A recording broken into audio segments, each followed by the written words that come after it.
Let's talk about how to write good dialogue. I know it may seem like some writers just have it while others don't, but I promise you that writing good dialogue is not only a skill you can develop, you can learn to knock it out of the park.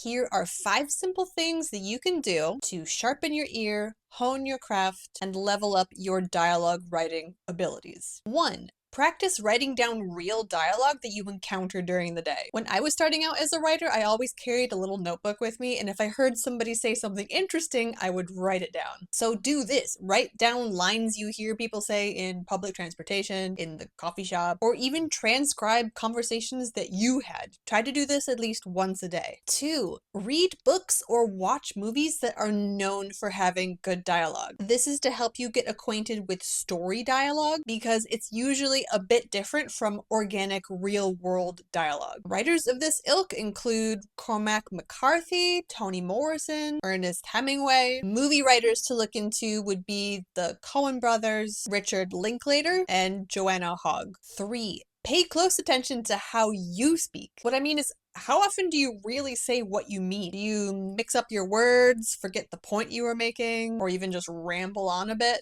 Get used to observing how you actively use dialogue in your life, and this will help you be able to write it for your characters. 4. Get in the practice of noticing when something you're reading or writing has bad dialogue. Just ask yourself, would a person really talk like this? Is what they're saying natural, organic? Start to take note of when dialogue in books and movies feels false. And 5, practice writing dialogue for characters you already know. If you've never experimented with fanfiction, it is a surprisingly useful way to learn how to write. You just take a ready-made character from another story or novel and just see if you can dialogue for a little bit in their voice. This doesn't have to lead to anything, it's just an exercise. And it can also be really, really fun.